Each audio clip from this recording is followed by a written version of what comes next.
Christi here, Little Salty Homesteader. Welcome back to my YouTube channel. I am here today to talk about how my 2025 tomato gardening season went. I like to do this kind of every year to talk about my wins and losses for the tomato portion of the garden so that I can look back on it whenever I begin planning for the next year. That way I know what varieties I don't want to plant again, what varieties I definitely need to plant again, possible issues I need to look out for, improvements I need to make in my garden, all that fun kind of stuff. So overall, my 2025 tomato garden was less productive than my 2024 tomato garden, but there were a few reasons for that. First of all, I planted fewer plants in the raised beds than I did last year.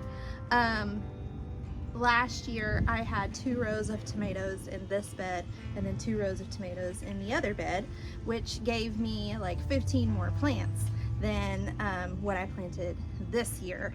I also need to do a better job with soil amending in these raised beds. I did add some compost and I did add some fertilizer, but it wasn't quite enough to be able to provide enough nutrients for all of the tomatoes, since tomatoes are such heavy feeders. And then last, I did attempt to grow some dwarf tomatoes in my green stalk up on my patio, but spider mites wiped them all out very quickly, and I was not able to actually get any tomatoes off of those dwarf plants. But outside of those kind of not so great things, some things did go very, very well. In my very front raised bed, where the cherry tomatoes were this year, the cherry tomatoes went absolutely bonkers. Now, cherry tomatoes typically do well in North Texas, so I'm sure that was part of the reason. Also, that bed got a little bit more soil TLC than the other 2 beds, so I'm sure that contributed to it as well. In this bed, I had indeterminate tomatoes, so they were both slicer and paste varieties, and the 2 varieties in this bed that went completely bonkers were Super Sue and Juliet. For the most part, the plants throughout the entirety of the tomato patch itself stayed relatively healthy, even with my neglect. There was about 3 weeks that I was basically gone during the tomato season.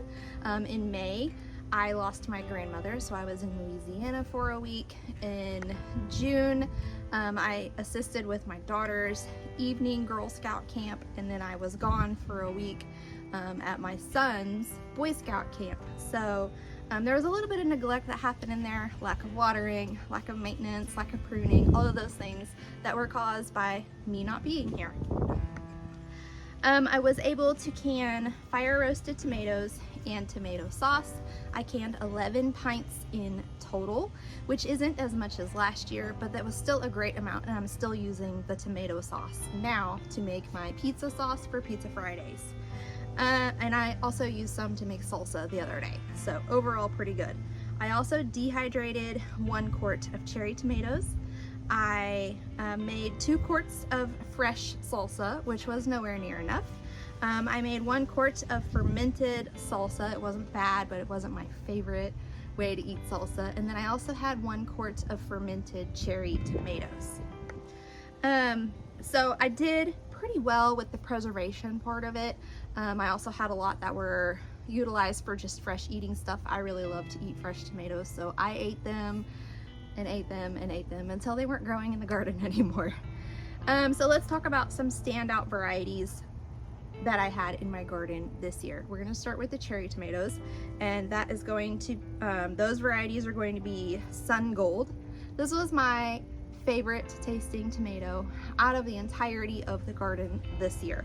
The plant was also a excellent grower. It also resisted spider mites. It was prolific. It only got pulled out of the garden because I needed to start transitioning the bed for other things. So that one, 10 out of 10, 5-star, Sun Gold cherry tomato. Just, there was nothing wrong with it, no flaws. It's the best. Everybody should grow it. The next variety is going to be Sun Sugar. This was a tasty cherry tomato, and it was moderately prolific. It wasn't as good as Sun Gold, so for that reason I gave it 4 stars. Super Sweet 100 cherry tomato is everything you want in a classic red cherry tomato. This one got 4.5 out of 5 stars for me. I didn't love it as much as I love Sun Gold, although it is excellent as a cherry tomato. Sun Green 4029. This is a green cherry tomato. The production was 11 out of 10. I am not even joking. There were so many Sun Green 4029 tomatoes on the plant. I eventually just had to cut it down to stop them from growing. The taste, however, was just a 3 out of 5. It tasted very green. So overall, that one got a 3.5 stars for me. Cream of the Crop Sunset Torch. This tomato was beautiful. The plant was productive, but the flavor wasn't anything super spectacular. This is a variegated tomato. It is kind of like a I don't know, teardrop kind of shape. It has a point at the top and at the bottom. It's red and yellow, really beautiful. The plant did extremely well, but again, the flavor was just, you know, it wasn't all there for me.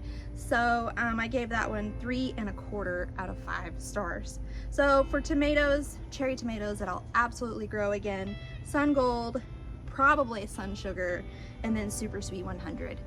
Even though the other 2 varieties made it into the standout varieties list, I'm probably not going to grow them again simply because they didn't taste as good as other cherry tomatoes in my garden. For other indeterminate type tomatoes, be they slicer or paste, standout varieties are going to be Juliet. My notes on this say Holy Production Batman. I guess that's all I need to say about that one. Smaller than I thought, but heat tolerant. This is a good paste tomato.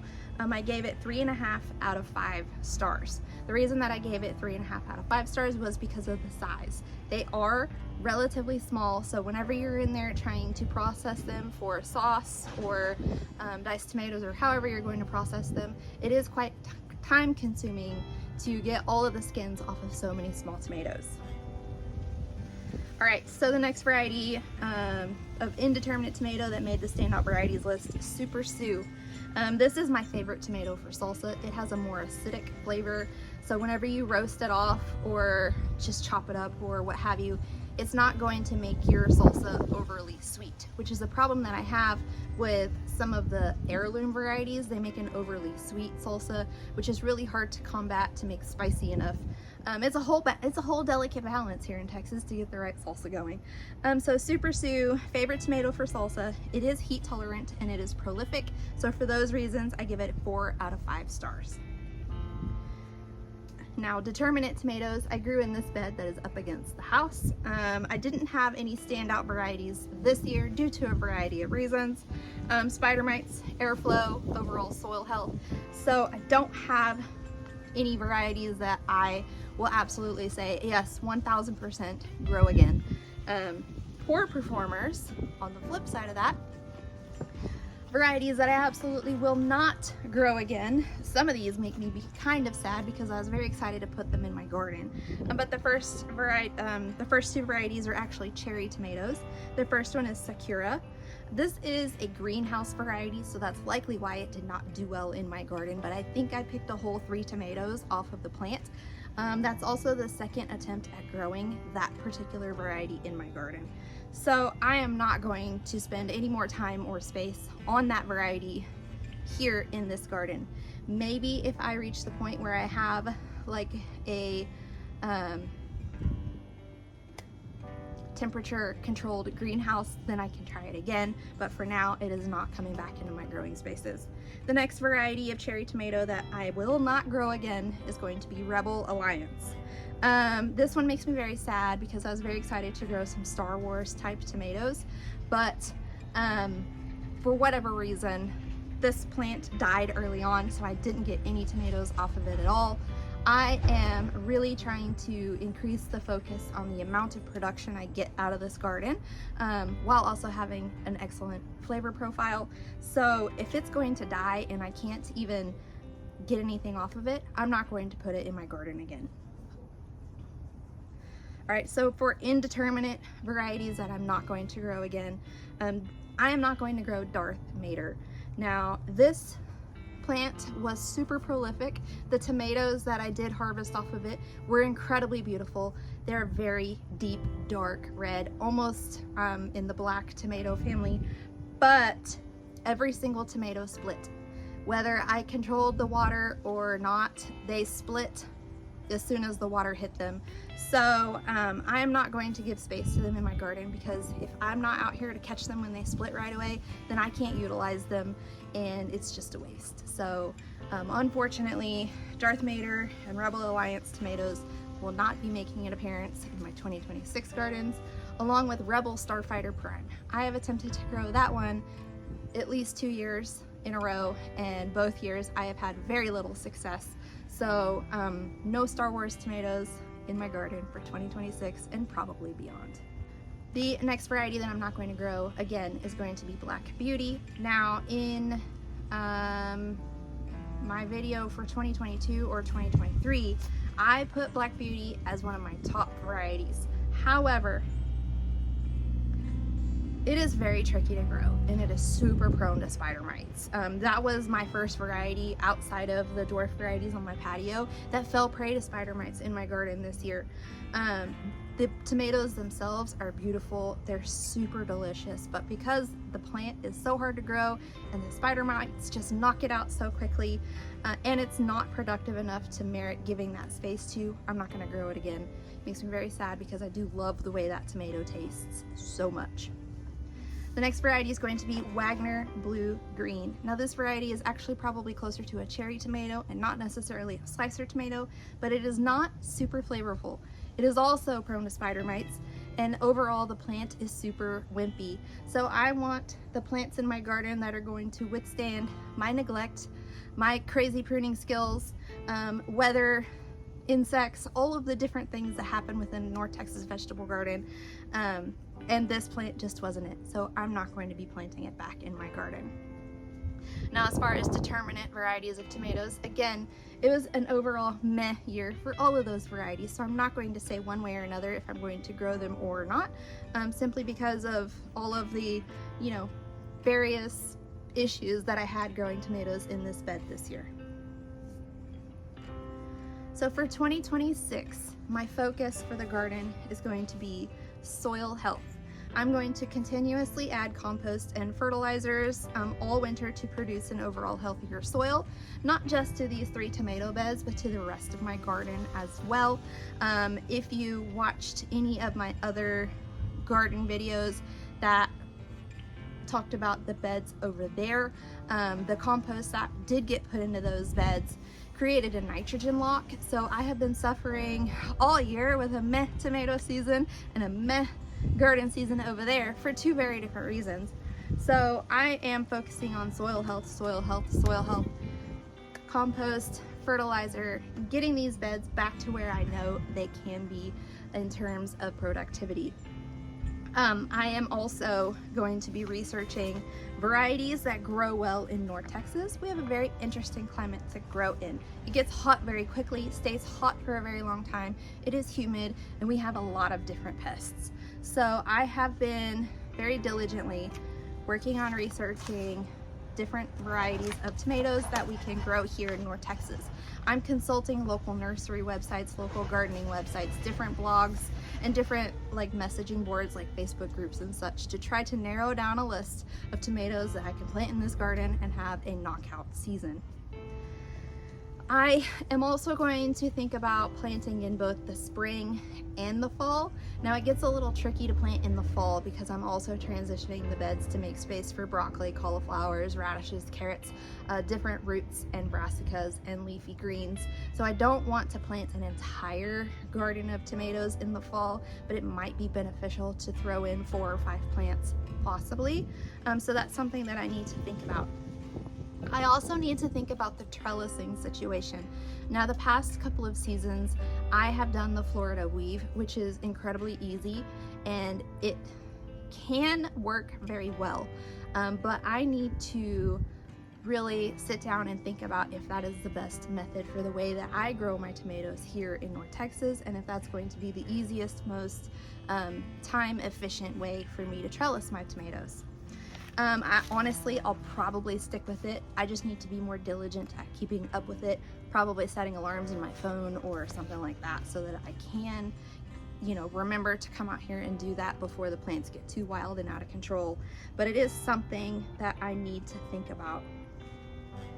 I also need to remember why I'm growing tomatoes and grow accordingly. I grow cherry tomatoes for fresh eating, and I also dehydrate some to use in like winter soups and stews and things. But do I need 9 plants worth of cherry tomatoes? And the answer to that is probably not. 3 or 4 would probably suffice for my garden, but that's something that I need to sit down and assess and just think really heavily about. Salsa.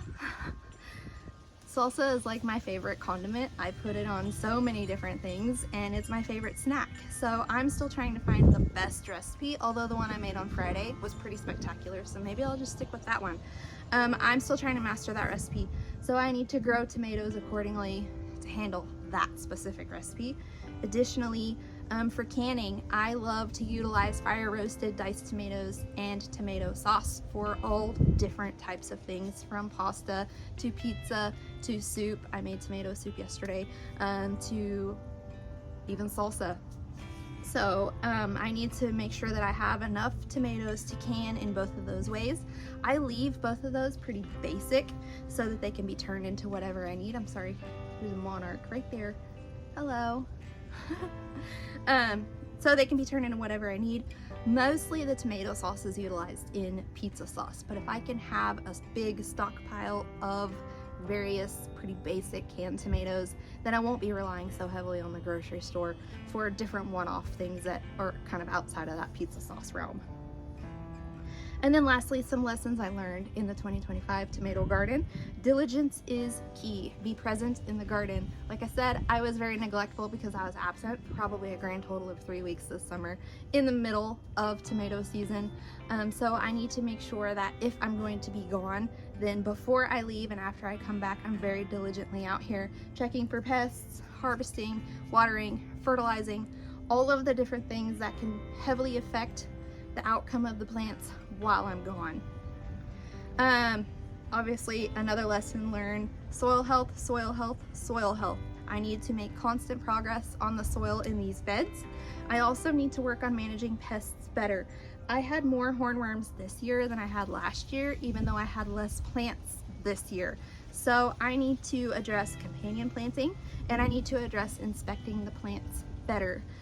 In full 100% transparency, I was not very diligent in inspecting the bottoms of the leaves for the eggs like I have been in years past. So that means that I definitely missed a lot of hornworms that hatched because of that.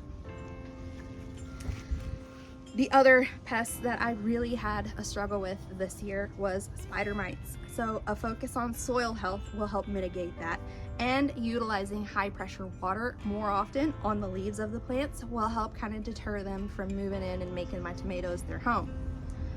Trellising. We just talked about the Florida weed trellis. I fall behind every year. The plants get crazy and flop over, and then fungal issues occur because there's not enough airflow. So I have really got to focus on that in 2026 to make sure that my plants stay as healthy as possible for as long as possible, and they have the support they need to grow big and tall and lush and give me lots of tomatoes. This back bed is not going to house tomatoes in 2026. What I have learned from growing tomatoes in it over the last 2 years is there is not enough airflow in the back part of the bed, which causes fungal issues to happen very quickly and very early on. So this bed is going to house hot peppers in the back and in the front. Mostly what I'm going to be growing in terms of hot peppers is going to be cayenne, jalapeno, and serrano. So this bed will be plenty of space for those to live in here without causing any issues. That means that I'm going back to 2 rows of tomatoes in these other 2 beds. These beds are 2.5 foot wide. So at the front of the bed and at the back of the bed, I will be planting a row of tomatoes. And I'm gonna kind of stagger the rows like this. So like this back row will have 8, and then this front row will have 7, and they're gonna kind of be in like a zigzag shape. And then the last lesson that I learned in the 2025 tomato growing season is that even in the seasons of overwhelm, which this season was incredibly overwhelming for me, the garden is still my respite and my peace. But that's all I have in terms of the 2025 tomato garden season for this video. If you know of any tomato varieties that for sure do well in North Texas, particularly Collin County, please comment them down below. I am, like I said earlier, I'm working on the research. I'm making a list and I'll get it narrowed down, and I will be able to fit about 30 plants in these 2 beds, which is a lot. So again, if you know of any varieties that will grow well here, please let me know. I'll add them to the list, add them to the research. Otherwise, if you liked today's video and you want to see how the 2026 tomato season comes along, please like, subscribe, comment, do all those different YouTube things. Otherwise, until next time, go find a way to get those garden manicures. Bye!